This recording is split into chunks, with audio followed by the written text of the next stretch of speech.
நம்ம இன்றைக்கி ஒரு கிராமத்து தட்டை செய்யலாம்பா. அந்த தட்டைக்கு என்ன பண்ணியிருக்கேன்னா, 1 கிலோ அரிசி எடுத்து மாவரிசி எடுத்து 3 மணி நேரம் ஊற வச்சு, அதை நல்லா களைஞ்சி தண்ணியை வடிச்சிட்டு துப்பட்டாவில் போட்டு நல்லா வெள்ளை துணியில் போட்டு காயட்டோன்னுட்டு அதை பிடிச்சா பிடிக்கணும். கீழே போட்டால் ஒரு 10 அரிசி நம்ம கையில் ஒட்டணும். அந்த மாதிரி இருக்கும். அந்த டைமில் அந்த மாவு எடுத்துன்னு போய் அரைச்சிட்டு வந்துட்டு இதை வறுக்கணும்பா. நல்லா வறுக்கணும். வறுத்திங்கன்னா பாருங்கள் எப்படி இருக்கு பாருங்கள், மணல் மணலாக இப்படி போட்டால் இழை அப்படியே ஒன்று ஒரு இடம் கூட திரியாக ஆகக்கூடாது.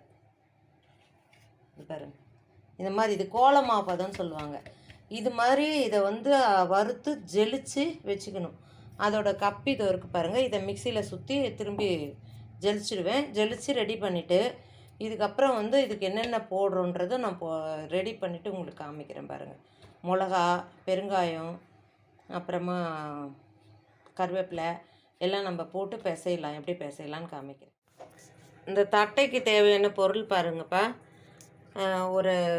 ஒரு கைப்பிடி அளவுக்கு கடலப்பருப்பு ஊற வச்சு எடுத்து வச்சுருக்கேன். பெருங்காயம் ஒரு 5 துண்டு போட்டு ஊற வச்சுருக்கேன். ஒரு 50 உடச்ச கடலை, 50 வேர்க்கடலை. இது ஒன்றும் பாதியமாக வறுத்து வச்சுருக்கேன். சும்மா இப்படி தோல் இது எடுத்தால் போகிற மாதிரி வறுத்து வச்சுருக்கிறேன். 2 பூண்டு, ஒரு 10 காஞ்ச மிளகாய். இந்த காஞ்ச மிளகாவும் பூண்டையும் மிக்சியில் நரன்னு அரைச்சி அதில் போடணும். இதையும் நரன்னு அரைச்சி இதையும் நரன்னு அரைச்சி போடணும். பெருங்காய தண்ணியை வடித்து விட்டு இந்த கடலப்பருப்பை போட்டு நல்லா கொதிக்கிற தண்ணியை ஊற்றி பிசையணும். இதெல்லாம் அரைச்சி போட்டுட்டு அதுக்கப்புறம் வரேன். அந்த தண்ணி கொதிக்கும் போது இங்கே பாருங்கள், இப்படி ஒன்றும் பாதியமாக நுணுக்கிக்கங்க கடலக்காவை. இது உடச்ச கடலை, இது பவுடராகவே நுணுக்கிக்கலாம். கருவேப்பிலை கொஞ்சம் கிள்ளி கட் பண்ணி வச்சுருக்கிறேன். இப்போ இதெல்லாம் ஒன்று ஒன்றா போட்டுடலாம்ப்பா நம்ம அதில்.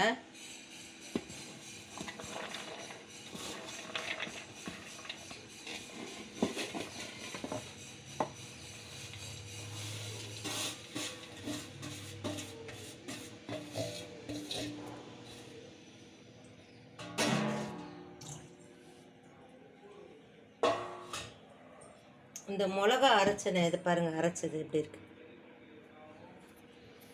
மிளகாவும் பூண்டும்பா இப்படி அரைச்சி இதில் போட்டுடணும்.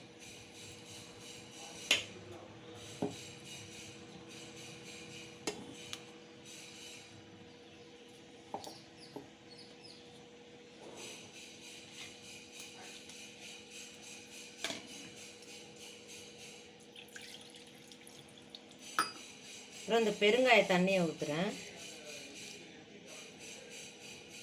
இதில் அடியில் களிமண் நிற்கும். அதனால் நம்ம இப்படி கரைச்சி ஊற்றுறது தான் நல்லது.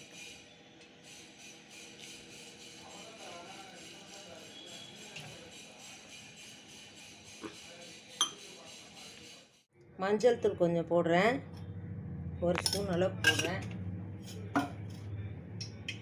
இப்போ எண்ணெய் பாருங்கள், நல்லா காய வச்சுருக்கேன். அதை நம்ம சுள்ளுன்னு ஊற்றணும்ப்பா. ஒரு 50 கிராம் எண்ணெய் இந்த மாவில் இந்த மாதிரி பொரியணும் அந்த எண்ணெய். இப்போ இது பிசையறதுக்கு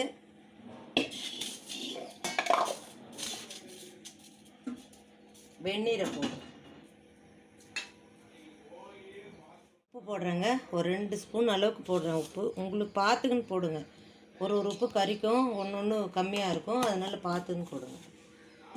இப்போ இதை கிளறலாம்பா. நம்ம அந்த எண்ணெய், உப்பு, காரம் எல்லாம் எல்லா இடமும் போகிற மாதிரி கிளறி விடலாம். அதுக்குள்ளே தண்ணி கொதிச்சிடும்.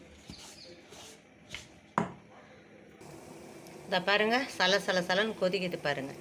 இந்த தண்ணி எடுத்து ஊற்றி தான் நம்ம இப்போ பிசையணும்.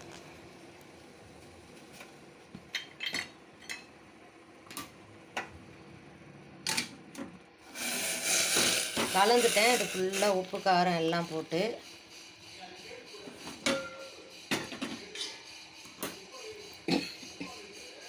இந்த பெருங்காயத்தில் பார்த்தீங்களா மண், களிமண் எல்லாத்துலேயும் மண் இருக்குப்பா. உப்பில், பெருங்காயத்தில்.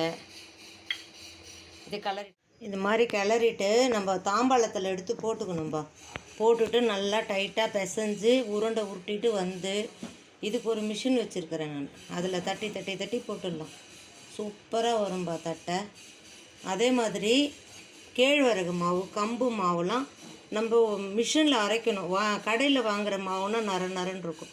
வாங்கிட்டு இதே மாதிரி அதையும் வறுத்துட்டு இப்போ போடுற பொருளெல்லாம் போட்டு நம்ம கேழ்வரகு தட்டை, கம்பு தட்டை, சிறுதானியங்கள் என்ன தானியங்கள் வேணால் நம்ம செஞ்சிடலாம்ப்பா.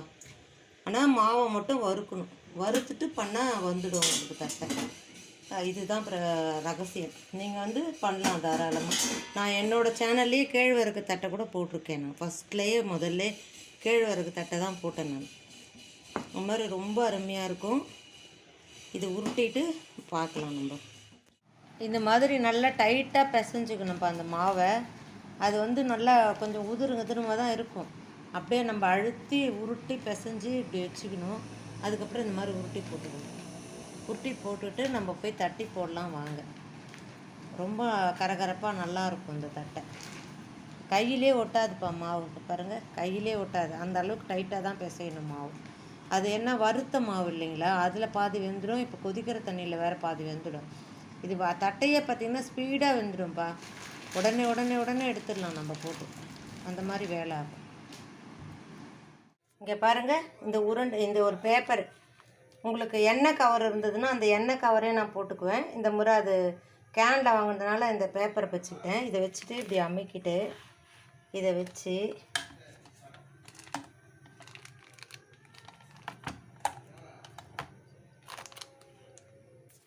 இந்த கவர்ப்பா, இந்த கவரில் ஒரு உருண்டை வச்சு இதை வச்சுட்டு இப்படி வச்சு பாருங்க, தட்டை செய்து ரொம்ப ஈஸிப்பா. இப்படி அமுக்கிட்டு இப்படி எடுத்திங்கன்னா பாருங்கள் மெலிசாக வருது பாருங்கள்.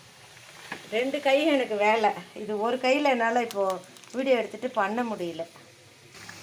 இது மாதிரி அந்த மிஷினில் வச்சு வச்சு வச்சு அமுக்கி அமுக்கி அமுக்கி போட்டுடலாம்பா தட்டை. இங்கே பாருங்கள், துணியில் கிணியில் நான் எங்கேயுமே போடலை. அந்த காலத்தில் நம்ம தட்டை செய்யணுன்னா ஒரு பெரிய ப்ராசஸ்ஸு.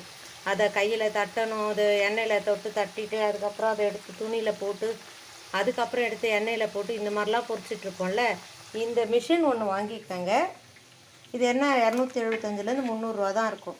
பூரி போடுறதுக்கும் வசதியாக இருக்குது, தட்டை போடுறதுக்கும் இது ரொம்ப வசதியாக இருக்குதுப்பா. எல்லா இடத்துலையும் கிடைக்குது. சரவணா, பாத்திர கடைங்களில் எல்லா இடத்துலையும் கிடைக்குது. சப்பாத்தி அமுக்கிறதுன்னு கேட்டால் கொடுத்துருவாங்க. அது அவ்வளோ சூப்பராக இருக்குதுப்பா. இந்த தட்டை செய்கிறதுக்கு ரொம்ப நல்லாயிருக்கு எனக்கு. அதே மாதிரி நிறைய ஒரு 10 பேர் வந்துட்டாங்க, அவங்களுக்கு பூரி போடணுன்னா நம்ம உட்காந்துட்டு ரொம்ப நேரம் தேய்ச்சிட்ருக்க வேண்டாம். உருண்டை உருட்டிட்டு நின்னோன்னு வச்சுக்கோங்களேன், பூரியை அமுக்கி அமுக்கி அமுக்கி போட்டு எடுத்து போட்டு வேலையை முடிச்சிடலாம். ரொம்ப ஈஸியாக இருக்குது. இது எல்லார் வீட்லேயும் இருக்க வேண்டிய ஒரு பாத்திரம் தான். இது ஒன்று வாங்கிக்கோங்க. அதுக்கப்புறம் பாருங்கள், சூப்பராக தட்டை ரெடி ஆகிடுச்சு பாருங்கள். ரொம்ப கரகரப்பாக ரொம்ப நல்லா இருக்குப்பா. இதை பாருங்கள், சூப்பராக இருக்கும். நீங்களும் இந்த மாதிரி செய்து பாருங்கள், செய்து சாப்பிட்டு பாருங்கள். வாழ்க வளமுடன்.